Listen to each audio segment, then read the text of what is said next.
She faked a paralyzed hand for an entire year. One silver fork exposed everything. Vanessa Sterling was untouchable, the fiancée of New York's most powerful mafia boss, a 10-carat diamond on her finger, a $1 billion empire at her feet. Everyone feared her, everyone obeyed her, but she made one fatal mistake. She forgot that the waitress refilling her water glass sees everything. For 12 months, Vanessa claimed her left hand was destroyed in a car accident. She couldn't grip a fork. She couldn't lift a glass. Her fiancé cut her steak every single night. It was all a performance. Because behind closed doors, that paralyzed hand was signing documents, transferring millions, and preparing to murder the man who trusted her. What you're about to hear is how a humble server named Sarah, drowning in her father's gambling debts, invisible to everyone around her, brought down one of the most dangerous black widows in American history, all because she noticed what no one else did. This story will remind you that the most powerful weapon isn't money, status, or beauty. It's the ability to see the truth when everyone else is blinded by lies. And sometimes, the people society ignores are the only ones who can save us. If you've ever felt invisible, underestimated, or overlooked, this story is for you. Stay until the end. Until rain fell over Tribeca, not to cleanse the city, but to make the neon signs glare off the slick asphalt. Inside Loro, Manhattan's most exclusive Italian restaurant, the air was still and thick. It carried the scent of expensive truffle oil and a deep, unspoken anxiety. Sarah's knuckles turned bone white as she clutched her silver service tray. She saw her reflection in the dark glass of the kitchen door. Her uniform was perfectly pressed, her apron spotless, but a profound exhaustion was etched into her eyes. At just 24, she worked punishing double shifts to clear her father's gambling debts. And this evening was the one she had been dreading for a week. "Table 4 has arrived," the manager, Mr. Ritchie, hissed through his teeth, dabbing sweat from his bare scalp. "You will not take a breath unless they permit it. You will not meet Mr. Moretti's gaze. And for the love of everything holy, Sarah, you will not agitate her." He didn't need to say her name. Vanessa Sterling. The moment the heavy oak doors opened, the entire climate of the restaurant changed.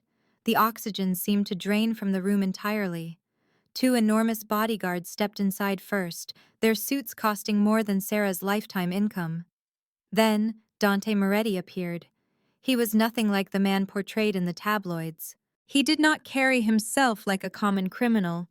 He moved with the bearing of a king. His charcoal Brioni suit was tailored flawlessly. Dark hair was combed back from a face that was a study in cold, dangerous intelligence. This man held control over the shipping yards, the labor unions, and a vast portion of New York real estate. Still, he possessed a quiet, understated grace. But every person's attention was fixed on the woman on his arm. Vanessa Sterling's beauty was undeniable, though it was a harsh, manufactured sort of allure.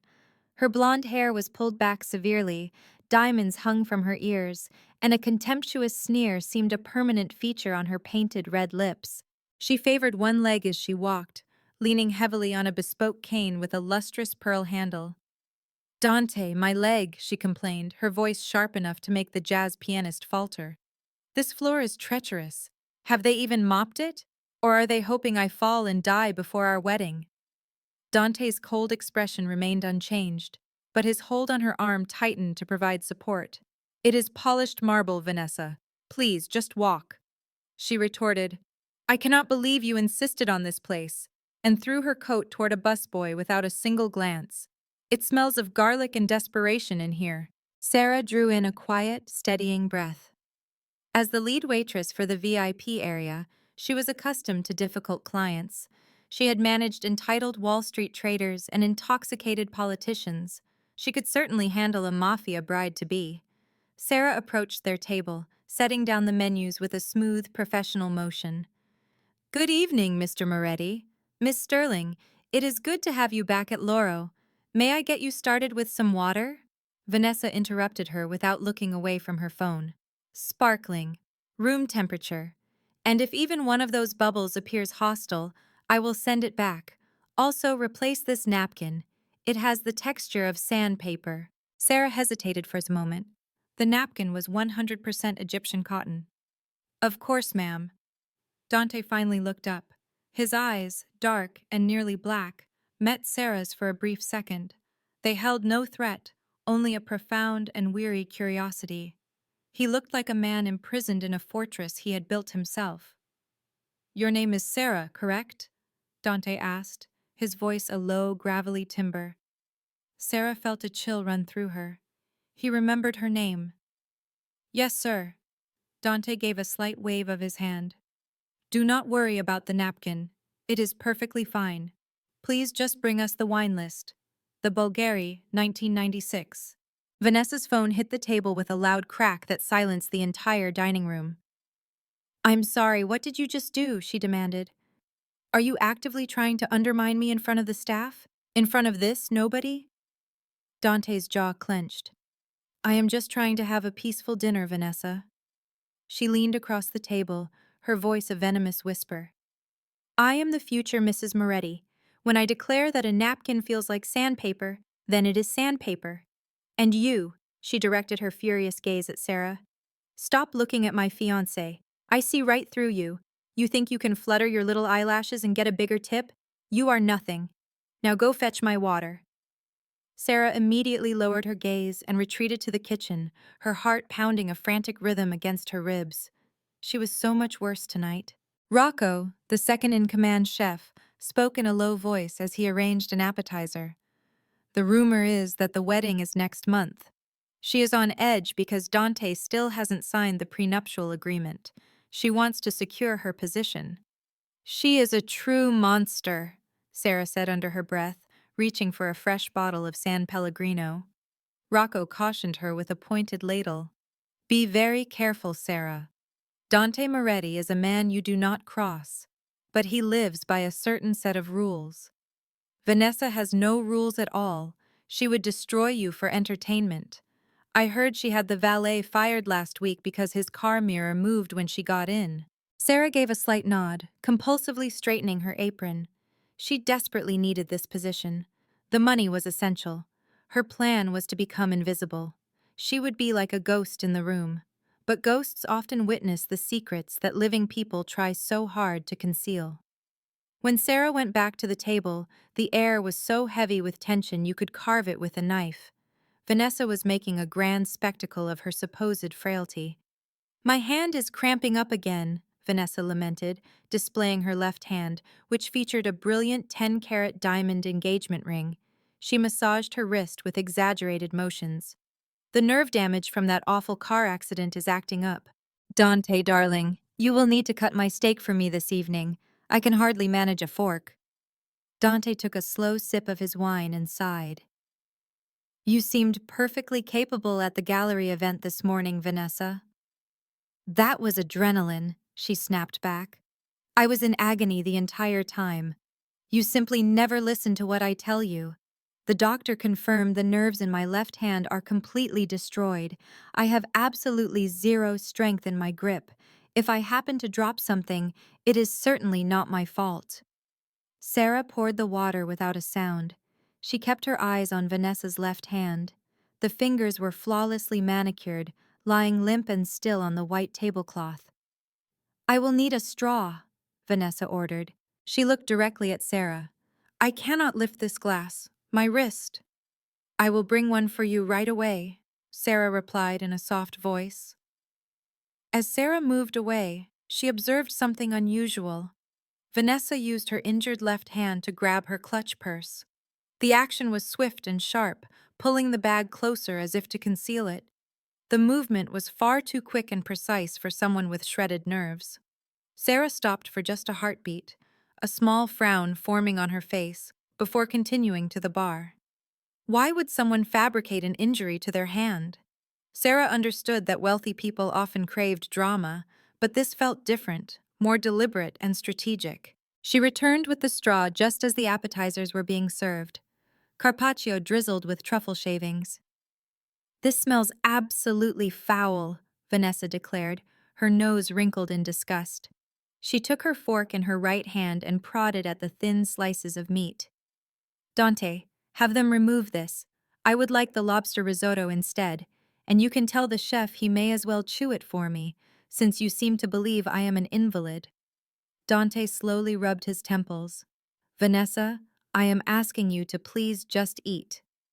I cannot, she said, dropping her fork onto the plate with a loud, jarring sound. My left hand is completely useless, and my right hand is exhausted from holding this relationship together.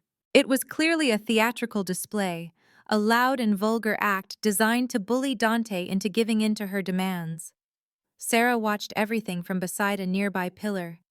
Having been raised in a tough part of Queens, she was an expert at interpreting body language. She could easily tell the difference between genuine pain and a performance. Vanessa was not suffering, she was simply creating a scene. Then, the first tiny fracture in her elaborate act appeared. A young busboy named Leo, who was new to the job, was clearing an adjacent table. He was visibly nervous.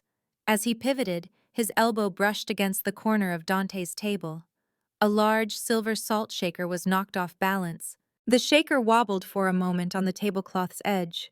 Then it began to fall. It tumbled directly towards Vanessa's expensive lap. The entire event took less than a second. Vanessa's supposedly useless left hand shot out from beneath her napkin. Her reflexes were astonishing, like a striking viper. She caught the heavy silver shaker in midair, just centimeters before it would have stained her silk dress. Her grip on it was like iron. There was no sign of a tremor, no hint of weakness. She had plucked it from the air with the speed of a trained fighter. For a brief, frozen moment, Vanessa held the shaker in her supposedly paralyzed left hand. Her fingers were wrapped tightly around the cool metal. She slowly looked up, her eyes locked with Sarah's. Sarah was the only person who had seen the entire exchange. Dante was absorbed in his phone. The busboy was apologizing profusely to the floor. Vanessa's eyes widened first in pure panic, then narrowed into a look of absolute venomous rage. She knew instantly that the waitress had witnessed her mistake.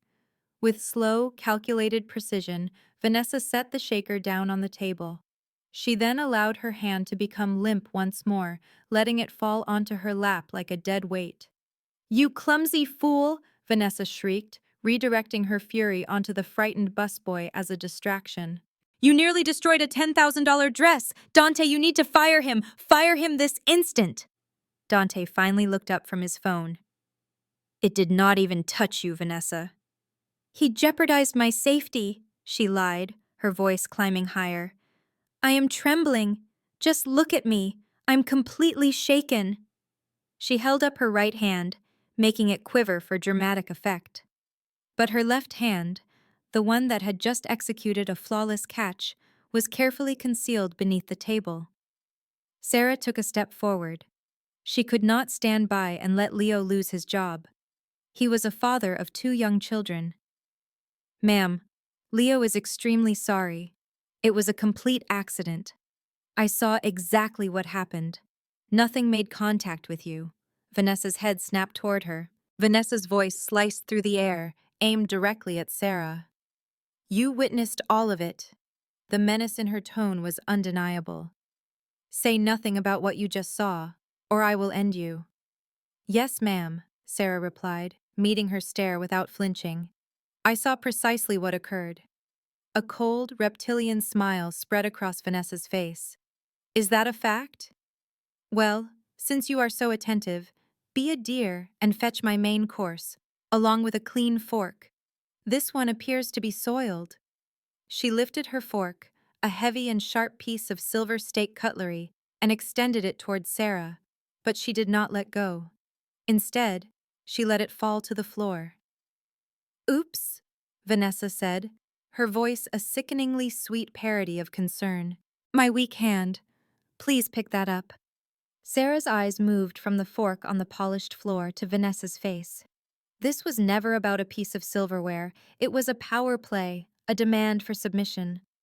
But Sarah's thoughts were racing. Why pretend to be injured? What was the purpose of this elaborate act? That is when she recalled the rumor Rocco had mentioned back in the kitchen about the prenuptial agreement. If Vanessa had a disability before the wedding, a typical prenup could potentially be nullified because of medical dependency. She could argue that she was unable to work or support herself. She was constructing an alimony trap for life before the wedding band was even formally on her finger. The woman was planning to defraud Dante Moretti. Sarah bent down to retrieve the fork. As her fingers closed around the cool silver, her eyes caught something else beneath the table. Vanessa had her legs crossed, and the hem of her dress had shifted upward just enough. There, on Vanessa's supposedly bad left calf, typically hidden by long skirts or boots, was a tattoo. It was small and faded, looking like it had been done in a prison. The symbol was distinct, a black widow spider, enclosed within a triangle. Sarah went completely still. She recognized that tattoo. She had seen it before when she was growing up in Queens. It was not some sorority symbol or a trendy fashion choice. It was the mark of a well-known ring of female con artists known as the Widows, who operated out of New Jersey in the early 2000s. Their entire reputation was built on marrying wealthy men, inventing medical problems, and then stripping them of every single asset they possessed. Vanessa Sterling was not from an old money family. She was no socialite. She was a professional grifter whose real name was Veronica Stiles, and Sarah had just discovered the leverage she desperately needed. Sarah backed away into the kitchen, her hands shaking, not from fear, but from the powerful rush of adrenaline that came with this revelation. She burst through the swinging doors into the steamy air of the dishwashing area. The loud hum of the industrial sanitizing machines completely muffled the quiet jazz music flowing from the main dining room. She had to be absolutely certain. Concealing herself behind a tall stack of drying crates, Sarah pulled out her phone with its cracked screen. Her fingers moved rapidly across the display. She sent a text message to her cousin Mike, a man who had served 5 years at Trenton State Prison and knew every single gang marking on the entire East Coast. Need to identify a tattoo. A spider inside a triangle. Black ink, old style. Who uses that? The 3 dots indicating he was typing appeared almost instantly. Get away from them, Sarah. That is the Black Widows, a Jersey crew of female scammers. They go after high-stakes targets. What for? Sarah did not answer. She felt a cold, hard knot form in the pit of her stomach. It was all true. Vanessa Sterling was not merely a spoiled, wealthy woman. She was a predator. The supposed nerve damage, the cane she used, the exaggerated helplessness, it was all an integral part of her long-running deception. If she were to marry Dante Moretti, she would probably divorce him within 6 months, alleging that his lifestyle made her condition worse, and she would leave with half of his vast empire. Or even worse, she would wait just until the ink on the marriage license was dry and then orchestrate some kind of tragic accident for him. Sarah, Mr. Ritchie, the manager, barked as he peered around the corner. Table 4 is asking for you, and only you. Vanessa claims she wishes to apologize for what happened with the fork. A chill went down Sarah's spine. Apologize. Vanessa? I know, Ritchie whispered, dabbing his forehead with a small handkerchief. It is very strange. Just go out there, and for the love of God, put a smile on your face. Sarah adjusted her apron and walked back out onto the floor. The shift from the loud, hectic kitchen to the hushed, velvet-covered dining room was startling. When she got to the table, the entire feeling had changed. Dante was gazing down into his wine glass, appearing more like a captive than a powerful man. Vanessa, in contrast, was radiating happiness. There she is, Vanessa chirped sweetly. She reached out with her good right hand and gently patted the unoccupied chair beside her. Come closer now, dear. I feel absolutely dreadful about dropping my fork a moment ago. My nerves, you understand, they just don't cooperate sometimes. Sarah moved nearer, careful to keep her hands folded behind her back. It is no problem at all, Miss Sterling. Please, just call me Vanessa, she purred. Her voice then lowered to a whisper, almost impossible to hear above the sound of silverware from the tables around them. Lean in closer. I want to tell you a secret. Sarah paused for a moment, then leaned forward just a little. Vanessa turned her head toward her. The smile on her face disappeared in an instant, replaced by a dead, shark-like expression of pure aggression. Her eyes drilled into Sarah's. I saw you looking at my leg, Vanessa whispered, her voice now completely devoid of the fake, polished accent. It was coarse and guttural, the voice of the streets. You believe you are clever just because you came from the gutter? I am the one who owns the gutter. If you open your mouth about anything you think you saw, I will do more than get you fired. I will arrange for enough cocaine to be planted in your locker to put you in prison for 20 years. Do you and I have an understanding? She leaned back, and the artificial, brilliant smile immediately snapped back onto her face like she was putting on a mask. Oh, Dante, look at her. She is just so sweet. She has forgiven me. Sarah straightened up, her heart pounding against her ribs like a frantic, trapped bird. She glanced over at Dante. He was observing Sarah, his dark eyes narrowing just a bit. He had not heard the whisper, but he had definitely noticed the change in Sarah's posture. He had noticed the fear. Get her a glass of champagne, Sarah, Dante ordered, his voice full of authority, but with a hint of kindness. And please bring the check. We are departing early. No, Vanessa slammed her palm down on the table. Her right hand, thankfully. We have not even had our dessert. I placed an order for the soufflé. You know that I require the sugar, Dante. My blood sugar level drops so low when I am experiencing this much pain. Dante looked at his fiancée, his expression a clear mix of deep exhaustion and growing suspicion. You have been complaining about being in pain the entire evening, Vanessa. Perhaps we should just go to the hospital. I do not need a hospital, she retorted sharply. I need my soufflé. Sarah started to back away from the table. I will go and check on the dessert. As she turned and walked away, she knew she was facing a critical choice.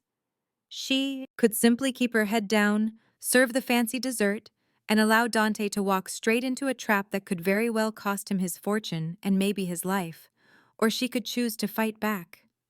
She thought about her father.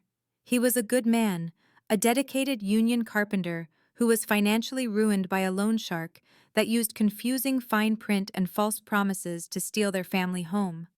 She despised bullies, she despised liars, and she had developed a very intense hatred for Vanessa Sterling.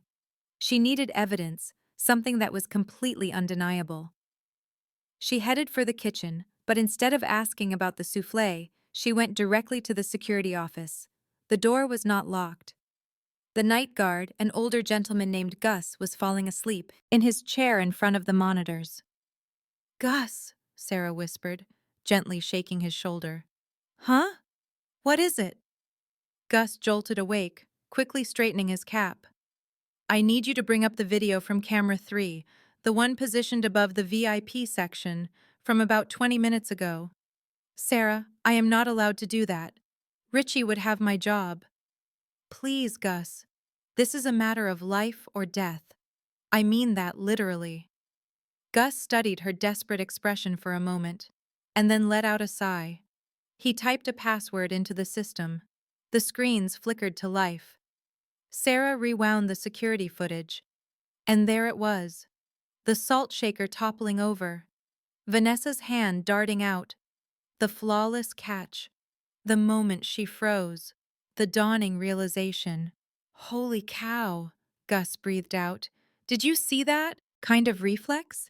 That woman has the moves of a ninja. Is there a way you can save that clip? Sarah asked. I can copy it onto a drive for you. But Sarah, if you decide to use this, you will be starting a war with the future Mrs. Moretti. You are aware of who her fiancé is, correct? I am aware, Sarah replied, her gaze locked on the screen. But just look at him. She pointed to the live camera feed. Dante was seated at the table, rubbing his temples while Vanessa was scolding a busboy. He does not look like a happy man, Gus. He looks like a target. Right as Gus was about to copy the video file, the door to the security office was flung open.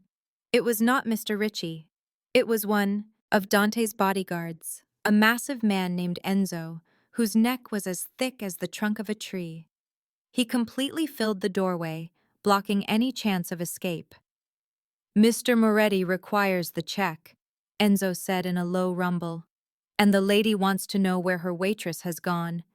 She claims you have been away for far too long. She is suggesting that you are stealing something." Sarah felt her stomach plummet. Vanessa was already escalating to the next phase of her plan, discrediting the only witness. "I am coming right now," Sarah said, taking a step away from the monitors.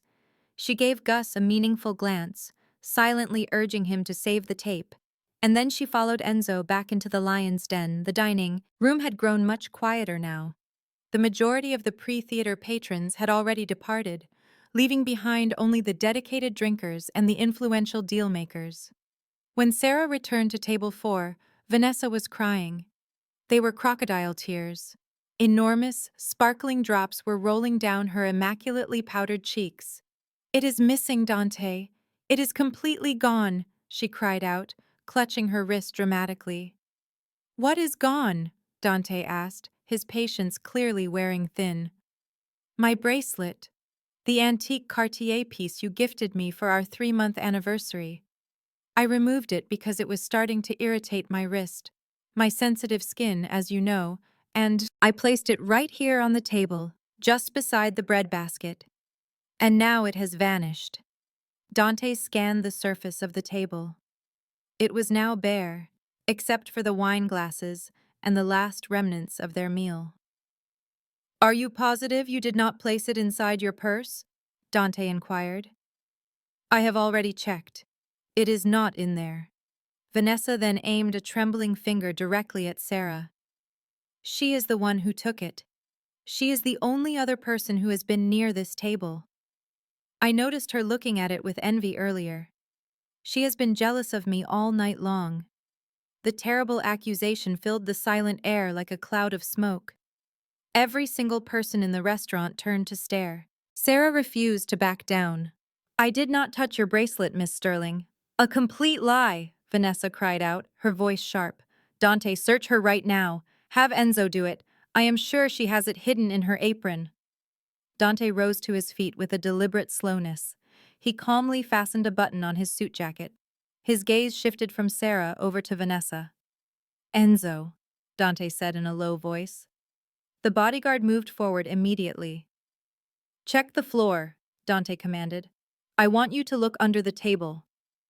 "You are defending her," Vanessa gasped, her hand flying to the pearls at her throat. "I am supposed to be your fiancé. This server is robbing us, and you want to check the carpeting." "I do not make accusations without any proof, Vanessa." Dante's voice was ice. "Enzo, get to it." Enzo dropped to one knee, holding a small flashlight. He cast its bright beam across the floor beneath the table. "There is nothing here, boss." Vanessa pushed herself up, using her cane for support. "In that case, she must have it on her person. Search her pockets. If you refuse, I will call the police this very second." Sarah saw the trap snap shut.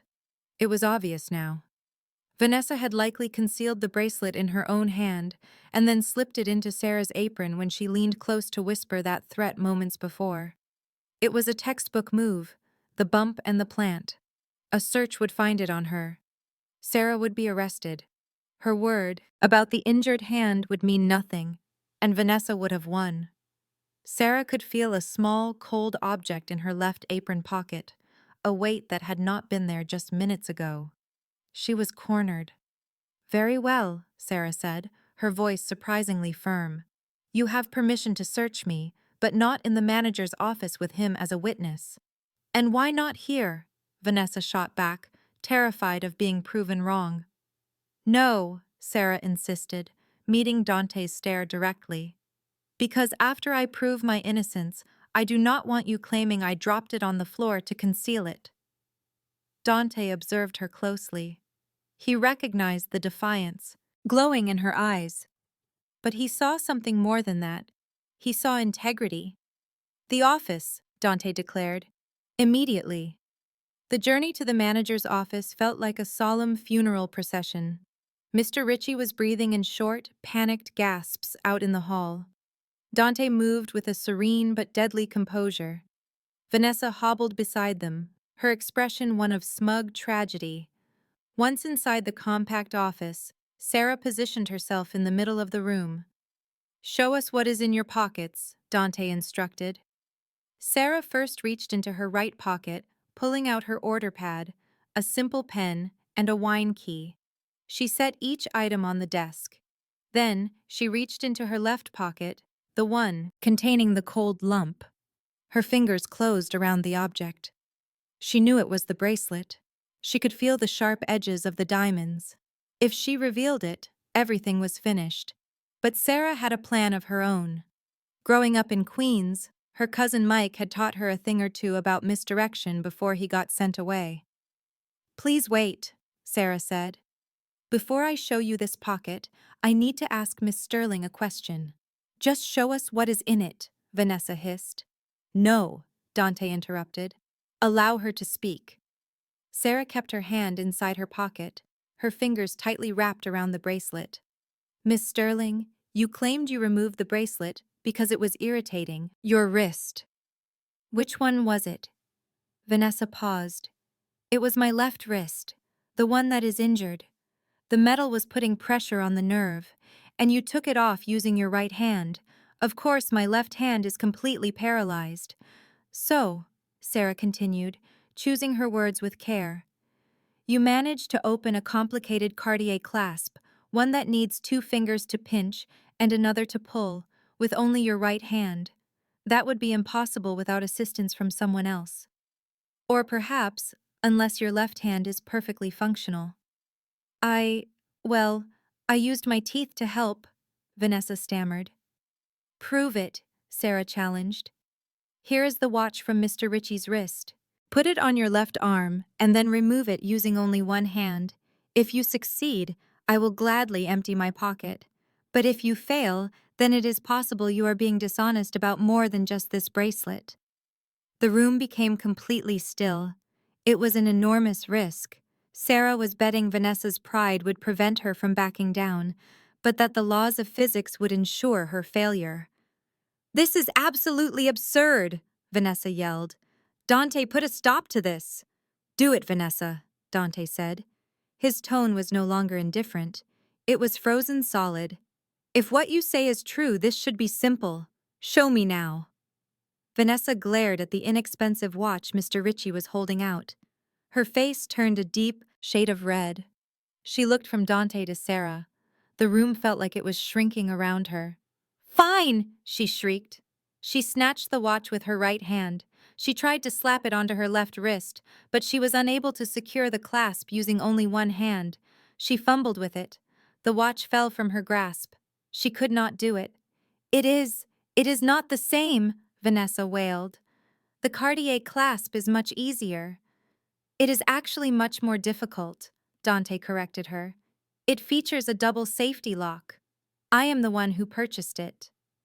Dante then faced Sarah. "Empty your pocket." Sarah drew a long, slow breath.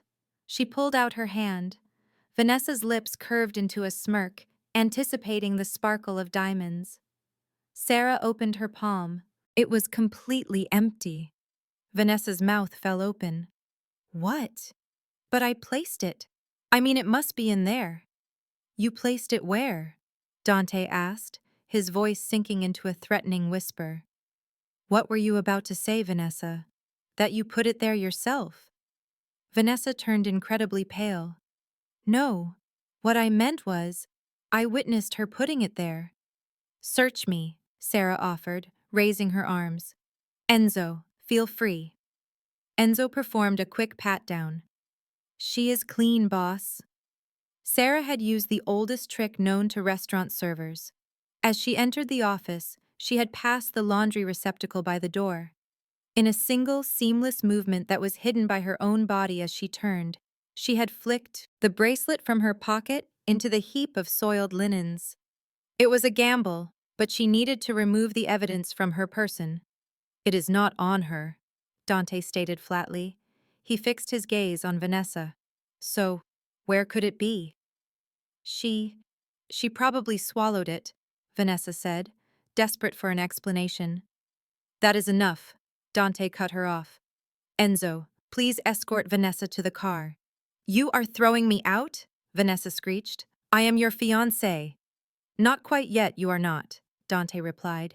Go wait in the car. I have some business to conclude here.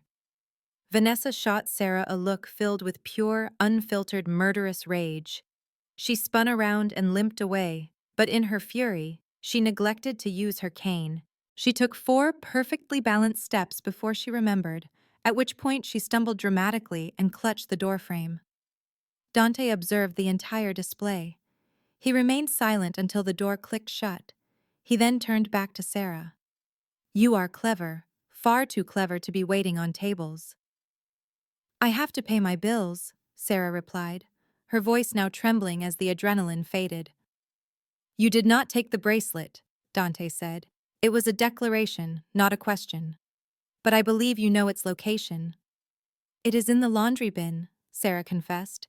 She put it on me when she leaned in to whisper in my ear. Dante strode to the bin, sifted through the dirty napkins, and retrieved the sparkling diamond bracelet. He held it toward the light. Why? Dante asked. Why go through all this? You could have just allowed her to win. Why challenge her? Because, Sarah answered, her father's memory in her thoughts. I have no tolerance for people who take advantage of the blind. Dante gave her a puzzled look. I am not blind. Are you certain? Sarah asked with sudden boldness. She is a professional manipulator, Mr. Moretti. The injury to her hand is a complete fraud. She is planning to get a huge alimony settlement from you. She is not Vanessa Sterling. That tattoo on her leg, the spider, it is the mark of a gang of swindlers known as the Black Widows. Dante became completely motionless. The temperature in the office seemed to plummet by 10 degrees. The Black Widows? Yes. My cousin identified the tattoo style. She is not the person she claims to be. And if you go through with the marriage, she will take every last thing you own. Dante just stared at the bracelet resting in his palm. He had the look of a man waking from a very long and terrible dream. I require proof, Dante said. Genuine proof, not just a conveniently lost bracelet or a clumsy misstep. I have a video recording, Sarah told him. It is security footage showing her catching a falling salt shaker with her so-called paralyzed hand. Gus has a copy of it. Dante gave a slow, deliberate nod. Retrieve it. But just before Sarah could leave, the office telephone began to ring. Mr. Ritchie picked it up, listened for a moment, and his face went white. It is the front desk, Ritchie stammered out. The police are here. They said they received an anonymous call about a waitress selling narcotics in the restaurant. They have a warrant to go through the employee lockers. Sarah felt her blood run cold. Vanessa. She had not only planted the bracelet, she had arranged a backup plan. My locker, Sarah whispered in horror. If they discover anything inside your locker, Dante said, my connections will not be able to help you. Not with the police directly involved tonight. The commissioner is keeping a close eye on me. I am innocent, Sarah cried. I believe you, Dante said. He glanced toward the window. You must leave this place right now before they return here. You want me to run? Sarah asked. If I run, it will make me look guilty. If you remain here, you will be arrested, Dante countered. She is at least 2 moves ahead of you. Go and discover who she truly is. Find me her real name. If you can provide proof that she is a Black Widow, I will be able to manage the situation from there. Dante took a slim black business card from his pocket, one with a private number embossed in gold lettering. He pushed it firmly into her hand. Run now, Sarah, and do not look back until you have the truth. Sarah clutched the card tightly. She could hear the distinct sound of heavy police boots echoing down the hallway. She did not waste another second. She kicked her heels off and bolted out the back exit into the rain-soaked alley, abandoning her job, her earnings, and her entire former life. The chase had officially begun. The neon sign for the Starlight Motel in Queens sputtered with a dying flicker, bathing room 104 in a sickly yellow glow. Sarah perched on the edge of the worn-out mattress, her damp uniform hanging over the radiator to dry. She had been awake for 24 straight hours. She stared at the black business card Dante had given her. It represented her single hope for survival, but she could not use it yet. She needed leverage first. A loud knock at the door made her leap to her feet. She snatched a nearby lamp, wielding it like a club. "It is just me," a gruff voice said from the hallway. It was Mike. Sarah quickly unlatched the door. Her cousin Mike slipped into the room, shaking rainwater from his worn leather jacket. He appeared rough around the edges, with scars covering his knuckles and tattoos winding up his neck. But his eyes were gentle. He was holding a large manila envelope. "You really got yourself into some trouble this time, cousin," Mike said, dropping the envelope onto the bed. "The police are destroying Loro. They claim they discovered a full ounce of pure cocaine hidden inside your locker. Now you are all over the news. They are calling you the Waitress kingpin." "She set me up," Sarah said, her voice like steel. "I have to know who she is, Mike. Please tell me you have something for me." Mike sank into a chair, his face a grim mask. "I called some old friends back in Jersey. That tattoo you saw? The spider inside the triangle? It's the emblem of the widow's circle." He paused. "This isn't just a gang, Sarah. It is a sisterhood for women without a conscience." He slid open the envelope. Then he laid out 3 mugshots printed on cheap paper. They were dated, grainy, and in black and white. "This is Veronica Stiles," Mike said, his finger tapping the first picture. The woman in the photo was younger, with plain dark hair and no makeup, but her eyes were the same. They were cold, empty, like a shark's. She was arrested in 2018 for fraud. The charges were dropped after the only witness vanished. Then, in 2020, she marries some tech billionaire in Seattle. He suffers a fatal heart attack just 3 months later. She inherited every penny. In 2022, she marries a Texas oil tycoon. He conveniently falls off his yacht. She collects that payout too. Sarah gathered the photographs. So she changes her appearance, her name, and her entire life story. But the pattern is always the same. She marries an incredibly wealthy man, and that man always ends up dead. Mike pointed to a medical file. And this is the final piece. In every single case, the husband got sick weeks before he died. They all had fatigue, splitting headaches, and mental confusion. The physicians diagnosed it as stress or some kind of virus, but my source is certain she uses digitalis, an extract from the foxglove plant. It triggers heart failure, and it is almost impossible to trace unless you are specifically looking for it. A chill spread through Sarah's entire body. She saw Dante back at the restaurant, pressing his temples, the deep shadows beneath his eyes, and the weak way he allowed Vanessa to control him. It was like he lacked the strength to even argue with her. "He is not just exhausted," Sarah whispered, the realization hitting her hard. "She is poisoning him right now." "And if she is faking the nerve damage, pretending to be a sick fiancé," Mike continued, "it gives her the perfect alibi. After he dies, she can act like the grieving, helpless widow who needs his fortune to survive her terrible disability. Nobody ever questions the poor widow." "When is the wedding?" Sarah demanded. Mike took a breath. "That is the worst part. I looked at the celebrity news sites. After the trauma of the incident at your restaurant, the so-called robbery, Vanessa apparently had a complete emotional collapse. She talked Dante into moving the wedding date forward. They are having a private ceremony to sign the legal papers tomorrow evening at his mansion in the Hamptons. She is calling it a healing ceremony." "Tomorrow," Sarah breathed. She shot to her feet, pacing the confined space of the room. If he puts his name on those documents, he is a dead man. The second she is legally his wife, she will finish the job. "Sarah, you cannot go there," Mike warned her. "Dante is surrounded by an army of professional guards. The police have a warrant for your arrest. The moment you set foot on that property, you will either be shot or taken to jail." "He gave me a second chance," Sarah insisted, her gaze fixed on the business card. He trusted me enough to let me go. He knew in his gut that something was deeply wrong, Mike. He just had no idea what it was. I need to get this file to him. You are a waitress from Queens, Mike said gently. How do you plan to infiltrate a mafia compound? Sarah stopped her pacing. She met her own eyes in the reflection of a cracked mirror. She did not recognize the woman staring back. The fear was completely gone, replaced with a cold, precise anger. I am not going to break in, Sarah declared. It is a wedding, Mike, and every wedding needs catering staff. The Moretti estate, located in the Hamptons, felt less like a home and more like a military fortress that was disguised as a palace.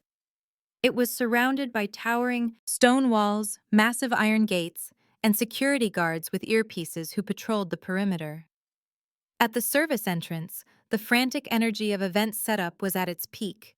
A high-end catering company, Elite Events, had trucks unloading mountains of flowers, enormous ice sculptures, and countless cases of expensive champagne. Sarah marched directly toward the supervisor holding a clipboard.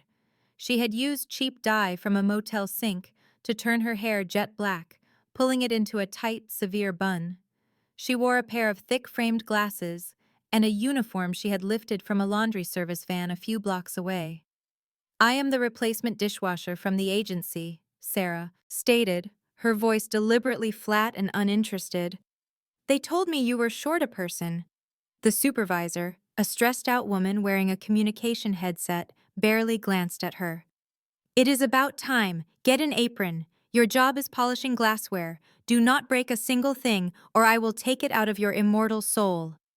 And just like that, Sarah was inside. The kitchen was a chaotic maze of stainless steel tables and screaming chefs. Sarah kept her head bowed, carefully wiping champagne flutes while her eyes darted around the room, mapping everything. She had to find a way to the main hall. She had to get to Dante. You, the new girl, a chef barked. Take this platter of appetizers to the library. The groom is meeting with his legal team in there. Now move. Sarah's heart pounded in her chest. This was her chance. She picked up the heavy silver tray of smoked salmon blinis and pushed her way through a set of double doors. The main house was eerily silent after the noise of the kitchen. The floors were polished marble, and the walls were covered with priceless oil paintings. Sarah moved through the hallways until she located the library. Its heavy mahogany doors were open just a crack. She could hear voices from within. I fail to see the urgency in this, Vanessa, a deep voice said. It was Dante's lawyer, a man named Mr. Giallo. The prenuptial agreement has not been fully examined by your legal counsel. If you sign this marriage license tonight, you will be forfeiting certain financial protections. I do not care about the money, came Vanessa's whining reply. She was definitely in that room. I just want to be his wife. My health is failing, Leo. The trauma of that waitress attacking me, I feel like my heart could just stop. I need to feel secure. I need to know that Dante belongs to me. Sarah pressed her eye to the opening. Dante was slumped in a large leather armchair close to the fireplace. He looked absolutely awful. His skin had a gray pallor, and his eyes were hollow. He was clutching a glass of scotch, but his hand was shaking with a genuine tremor, nothing like the fake one Vanessa performed. Vanessa stood right behind him, rubbing his shoulders with her one good hand. Her left hand was hanging uselessly at her side, neatly wrapped in a silk bandage. Just sign the documents, Dante, Vanessa whispered sweetly into his ear. Then all of this can be over. You seem so exhausted, my darling. I even made you a special tea. It is guaranteed to help you get some sleep. On a small table next to Dante sat a steaming mug of herbal tea. Sarah knew exactly what was in it. It was one more dose. Perhaps it was the final one he would ever receive. Dante's hand reached for the pen. He looked utterly defeated. Fine. If it means this argument will finally stop, then give me the papers. Sarah knew she was out of time. There was no room for subtlety. She kicked the door wide open. "Do not drink that tea," she shouted, letting the tray of appetizers fall. The silver platter hit the marble floor with a startling, deafening clang. Dante's head snapped up in shock. The lawyer fumbled and dropped his pen. Vanessa whipped around, her expression shifting from surprise to pure, unrestrained fury. "You!" Vanessa shrieked at the top of her lungs. "Security! Get security in here!" "She is poisoning you," Sarah yelled, pulling the glasses from her face. "Dante, it's me! Look at me! It is Sarah! That tea is full of digitalis! It is the reason you are so sick!" Two enormous guards stormed into the room from the hallway, seizing Sarah's arms before she could get any closer to the table. "Get this insane woman out of my house!" Vanessa screamed, her voice high and ragged. "She is a stalker, a drug pusher. She came here to murder me." "Wait," Dante managed to croak out. He struggled to get to his feet, but his legs were unsteady. Let her talk." "Dante, she is a threat," Vanessa pleaded, quickly moving to his side to block him from seeing Sarah. "She is completely obsessed with you. She has broken into our home. You need to let Enzo handle this." Enzo, the head of security, stepped into the room. His eyes went from Sarah to Dante. "Boss?" Enzo asked, his voice low. "Check the tea," Sarah gasped, fighting against the powerful grip of the guards. "Test the tea and check her leg for the tattoo. Ask her what happened to her husband in Seattle. Ask her about the oil baron from Texas." For a fraction of a second, Vanessa's face went completely white, but she recovered with lightning speed. "She is completely delusional. Just look at her. She is high on her own product." Vanessa snatched the cup of tea from the table. "You think this is poison? Fine. I will drink it myself. I will drink it right here to show you this piece of trash is lying." She raised the ceramic mug to her lips. Sarah instantly stopped fighting. She watched her every move. Vanessa tilted the cup. She appeared to take a small sip.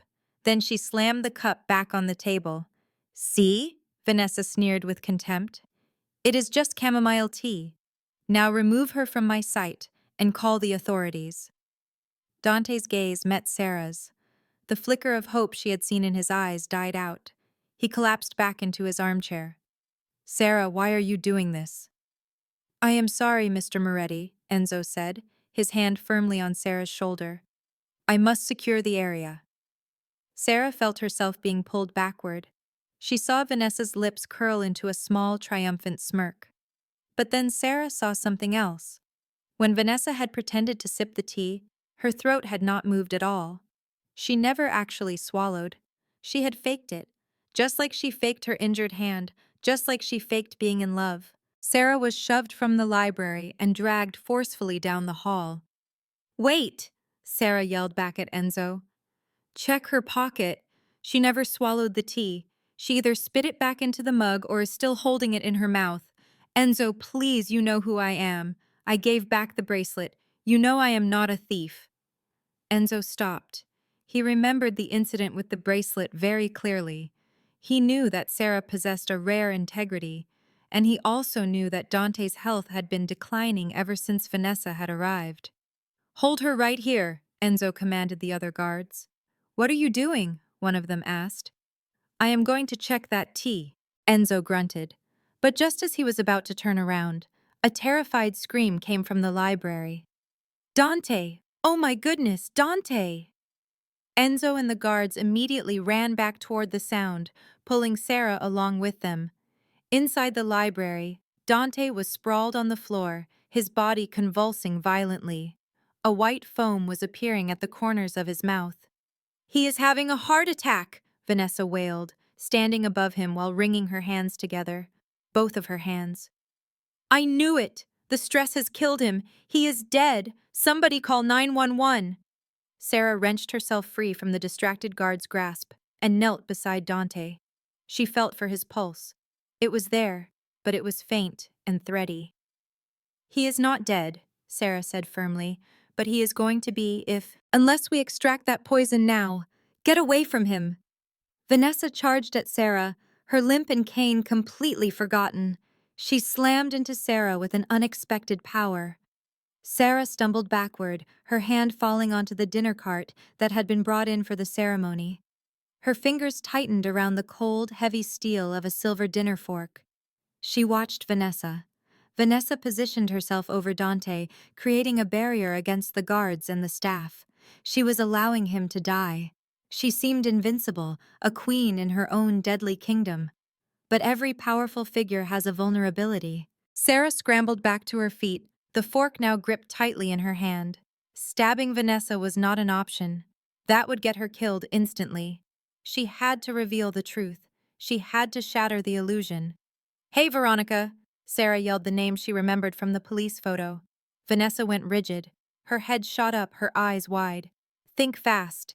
Sarah did not aim the fork at Vanessa's torso. She launched it straight at Vanessa's face.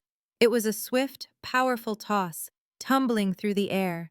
This was a test of reflexes. A genuinely frail person would duck or cringe and be struck. A deadly imposter with incredible speed would not. Vanessa's supposedly useless left hand moved in a blur.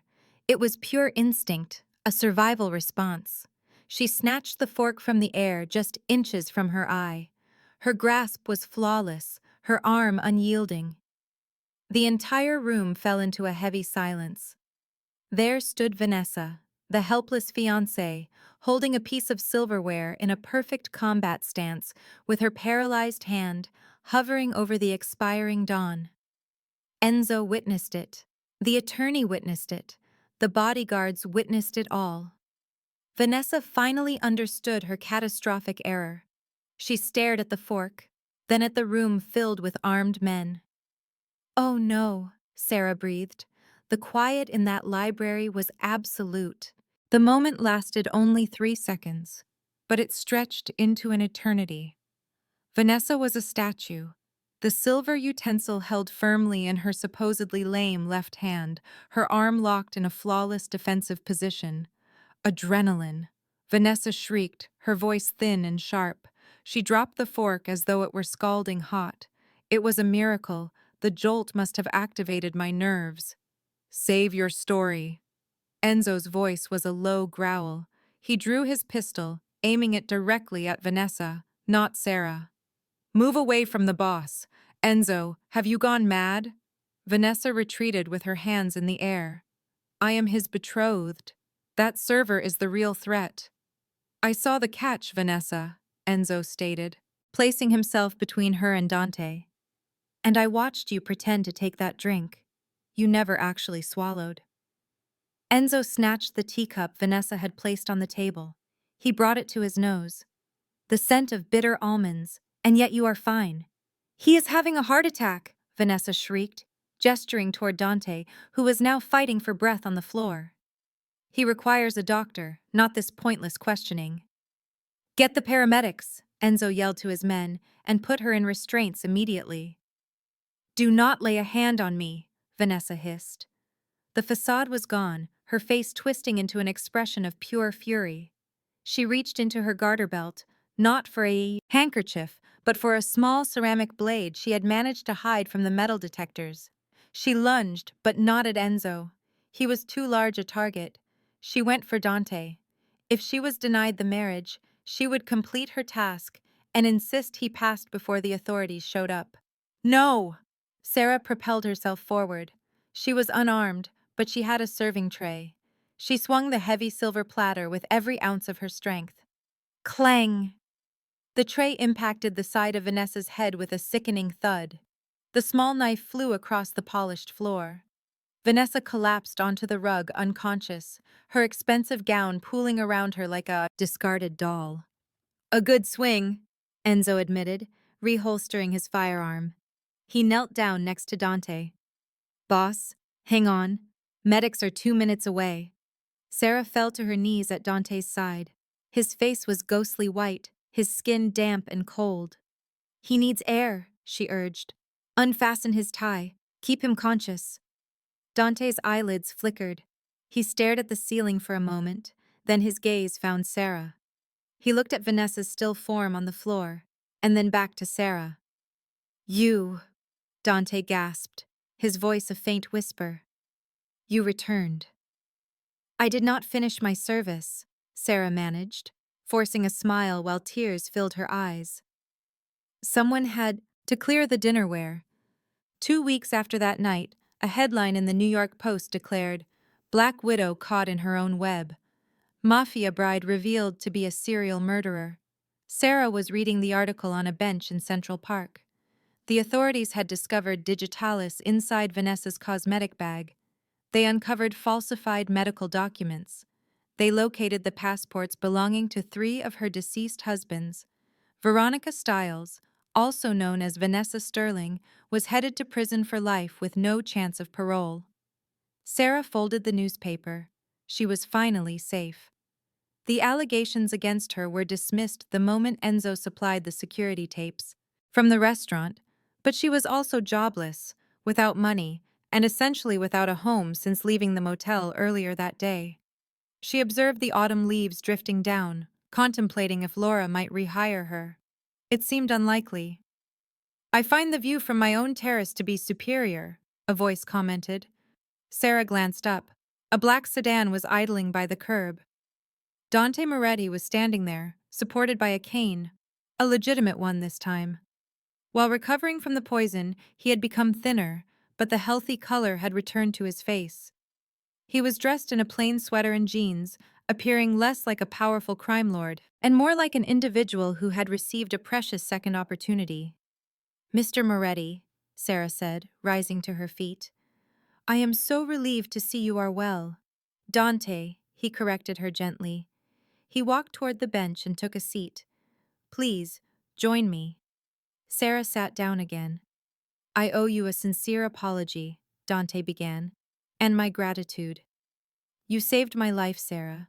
You did it twice, once with your bracelet and again with a fork." "I only did what anyone should have," Sarah replied with a shrug. "That is a very rare quality in my world," Dante responded. He took an envelope from his pocket. "I am aware you lost your position. I know you lost your home. This is a check. It is enough to acquire a house, a business, or anything else you desire. It is for you." Sarah stared at the thick envelope. "I am unable to accept this." "This is not a charitable gift," Dante stated with conviction. "It is a departure payment for the most capable waitress I have ever employed." Sarah wavered. "I do not need money, Dante. What I need is to be safe. I want employment where I do not have to be constantly vigilant." Dante smiled. "I terminated my head of security at the main office."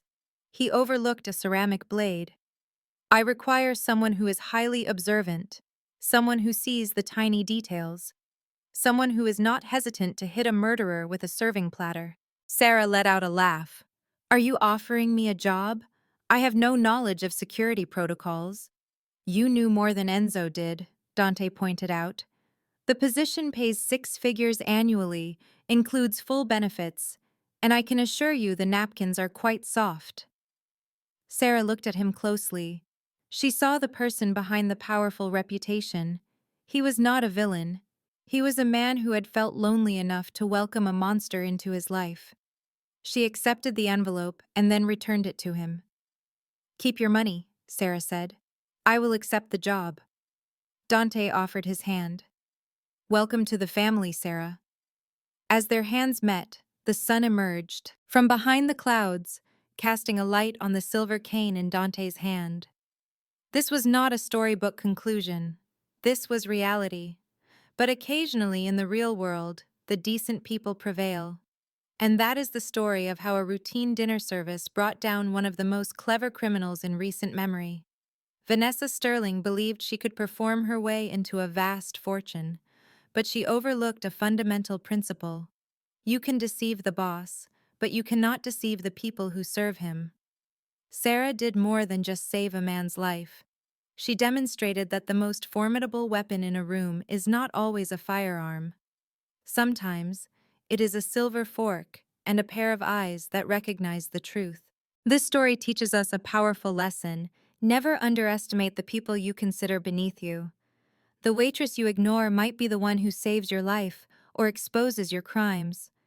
It reminds us that true character is revealed not by how we treat the powerful, but by how we treat the invisible, the servers, the cleaners, the people who can give us nothing in return.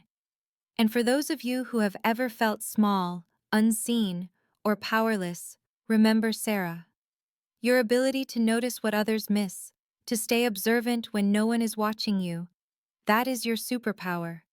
The world needs people like you. If you appreciated this tale of justice delivered ice cold, please press that like button. It is a great help to the growth of this channel. Please subscribe and activate your notifications so you will always catch our new stories.